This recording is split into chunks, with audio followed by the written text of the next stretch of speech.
Good morning guys, in front of me is HUAWEI MediaPad M5 Lite, and let me show you how to change wallpaper on this device.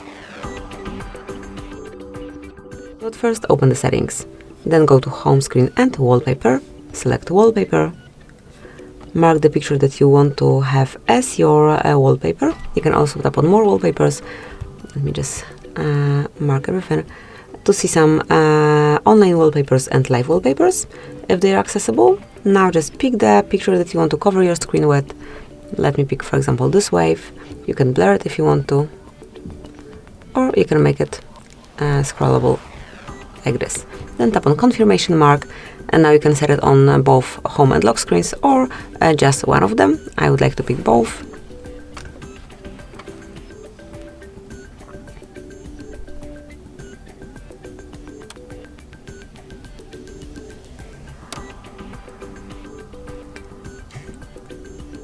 And that's it. As you can see, brand new wallpapers covering both your home and also lock screen.